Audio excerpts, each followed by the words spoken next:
오늘은 10월 두 번째 주일입니다. 오늘은 요한복음 2장의 가나의 혼인 잔치에 대한 말씀으로 은혜 나누겠습니다. 코로나 영향 때문에 젊은 커플들이 결혼 예식까지 치르기가 참 어렵고 난감한 지경이 되었습니다.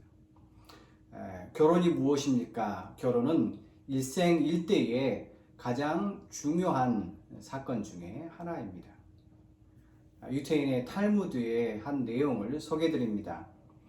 로마의 어느 귀부인과 랍비 요세바르 할라프타의 대화입니다. 귀부인이 이렇게 질문합니다. 하나님께서 세상을 창조하는데 얼마나 걸립니까? 랍비가 대답하죠. 6일입니다. 계속해서 귀부인이 이렇게 질문합니다. 그러면 그 후에 하나님은 지금까지 무엇을 하고 계십니까? 랍비가 이렇게 대답합니다. 하나님께서는 그 후 지금까지 사람들을 결혼시키기에 분주하시답니다. 마지막으로 질문합니다. 그런 일이라면 나라도 할 수 있겠습니다. 귀부인이 이렇게 대답하면서 장담합니다. 나는 수많은 남녀노예들을 소유하고 있는데 잠깐 동안에 그들을 전부 결혼시킬 수 있습니다. 랍비가 이렇게 반문합니다. 정말 그럴까요?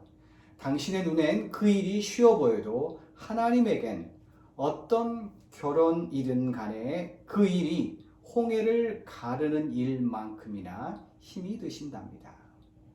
이 대화 이후에 그 로마의 귀부인은 남자 노예 1000명과 여자 노예 1000명을 두 줄로 세워놓고 이렇게 선언합니다. 오른쪽에 있는 사람은 왼쪽의 사람과 결혼할지어다. 이 명령을 받들어서 모두 단 하루 만에 결혼을 시켰습니다. 그러나 문제는 그 다음날 아침에 그들은 주인에게 나와서 이렇게 불평합니다. 당신이 맺어준 사람은 내가 원치 않는 사람입니다. 이 탈무드의 내용처럼 결혼은 정말로 중요한 일입니다. 또한 결혼 예식은 사랑하는 신랑과 신부 그리고 신랑과 신부 측 두 가정의 성대하고 기쁜 잔치입니다. 예수께서는 결혼 예식의 기쁨과 만족, 행복에 대하여 천국에 비유하기도 합니다. 마태복음 22장 1절과 2절의 말씀입니다. 예수께서 다시 비유로 대답하여 이르시되 천국은 마치 자기 아들을 위하여 혼인 잔치를 베푼 어떤 임금과 같으니라. 천국 결혼 예식을 천국 하나님 나라에 비유할 정도로 결혼 예식은 사랑의 감격과 기쁨 그리고 행복과 축하의 잔치인 것입니다. 오늘 본문 1절부터 3절의 말씀을 같이 읽고 묵상합니다.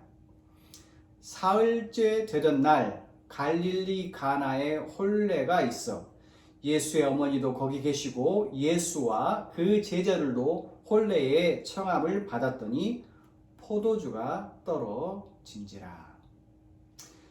결혼 예식의 장소는 본문에 밝힌 바와 같이 갈릴리 가나입니다.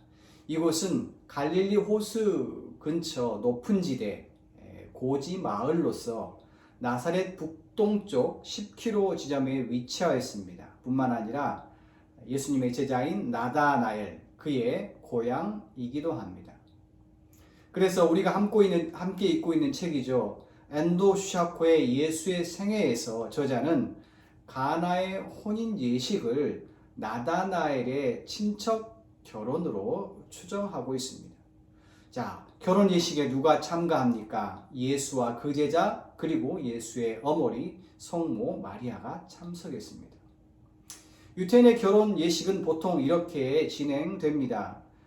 주례자가 구약 성서 시편을 낭송함으로 개회합니다. 신랑과 신부가 후파라고 하는 꽃으로 장식된 닷집 모양의 차량에 도착하면 중세시대의 찬송가를 함께 부릅니다. 주례자는 포도주를 따른 후에 신랑과 신부를 축복합니다. 그리고 신랑과 신부가 함께 포도주를 마십니다. 신랑이 신부의 오른손 인지 두 번째 손가락에 결혼 반지를 끼워줍니다. 그리고 또한 신랑은 결혼 서약서에 해당하는 케투바를 읽은 후에 신부에게 전달한다고 합니다. 오늘 본문의 요한복음의 저자는 가나의 결혼 예식에서 포도주가 떨어졌다고 보도합니다. 성서에서 포도주가 의미하는 바가 무엇이겠습니까? 시편 104편 15절의 말씀입니다. 여호와께서는 사람의 마음을 기쁘게 하는 포도주와 사람의 얼굴을 윤택하게 하는 기름과 사람의 마음을 힘있게 하는 양식을 주셨도다. 이 말씀처럼 포도주는 기쁨과 즐거움의 상징입니다. 우리말의 잔치, 연회에 해당하는 히브리 말 그 자체가 본디 포도주, 술을 마시다 라는 뜻입니다. 이처럼 모든 잔치, 특히 결혼 예식과 같은 연회에 포도주는 아주 중요한 음료였습니다. 그런데 본문의 말씀에 포도주가 떨어져서 결혼 예식이 망칠 상황에 이릅니다. 예수의 어머니 마리아는 이를 감지하고 문제 해결을 위하여 예를 씁니다. 그 내용이 3절부터 5절까지의 말씀입니다. 경청하시길 바랍니다. 포도주가 떨어진지라 예수의 어머니가 예수에게 이르되 저들에게 포도주가 없다 하니 예수께서 이르시되 여자여 나와 무슨 상관이 있나이까 내 때가 아직 이르지 아니하였나이다.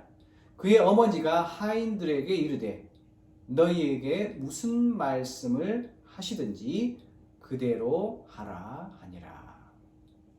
예수의 어머니 마리아가 아들 예수에게 부탁합니다. 포도주가 떨어졌다고 말합니다. 예수께서는 아직 내 때, 본인이 나설 때가 아닌 것을 언급합니다. 하지만 어머니 마리아는 하인들에게 예수의 말씀에 순종할 것을 부탁하고 있는 내용입니다. 다시 말해서 예수께서는 자신이 생각하고 자신이 판단하기에 아직 나설 때가 아니라고 결론을 내렸음에도 불구하고 예수께서는 결혼 예식이 망칠 이 상황 앞에서 그리고 그의 어머니 마리아의 부탁 앞에서 자신의 신념을 잠시 내려놓습니다. 본문 6절과 9절의 말씀에 그 내용이 나옵니다. 거기에 유대인의 정결 예식을 따라 두세 통 드는 돌 항아리가 여섯 놓였는지라 예수께서 그들에게 이르시되 항아리에 물을 채우라 하신즉 아기까지 채우니 이제는 떠서 연회장에 주라 하심에 갖다 주었더니 연회장은 물로 된 포도주를 맛보고는 어디서 났는지 알지 못하되 물떠온 하인들은 알더라. 유대인은 예식, 정결 예식이 있었습니다. 그것은 음식을 먹기 전에 손을 깨끗하게 씻는 것입니다. 그 물을 담가둔 돌 항아리, 그곳에 예수께서는 깨끗한 물을 가득 채우게 하고 그것을 연회장에 갖다 주게 했습니다. 이게 바로 놀라운 물이 포도주로 변한 기적의 사건입니다. 요한복음 저자는 가나의 혼인 예식에서 물을 포도주로 변화시킨 이 놀라운 기적을 예수 그리스도의 첫 번째 기적으로 규정하고 있습니다. 러시아 속담에 이런 말이 있습니다. 전쟁터에 나갈 때에 그 전에 한 번 기도하고 바다에 나가기 전에 2번 기도하라. 그리고 결혼하기 전에는 3번 기도하라 라는 말이 있습니다. 결혼이 얼마나 중요하고 결혼이 얼마나 의미 있는지 우리에게 잘 보여주고 있습니다. 예수께서는 자신의 신념을 꺾으시고 결혼 예식을 축복하기 위하여 물을 포도주로 만드셨습니다. 예수께서는 이렇게 말씀하십니다. 사람을 지으신 이 하나님이 본래 그들을 남자와 여자로 지으시고 말씀하시기를 그러므로 사람이 그 부모를 떠나 아내와 합하여 그 둘이 한 몸이 될지니라. 간절히 바라기는 여러분의 가정, 여러분의 결혼 생활에 언제나 기쁨과 행복이 가득할 수 있기를 주의 말씀으로 간절히 기도하고 축복합니다. 물이 놀라운 기쁨, 포도주로 변하는 사건이 여러분의 부부 생활, 여러분의 가정에 성취될 수 있기를 간절히 축원합니다.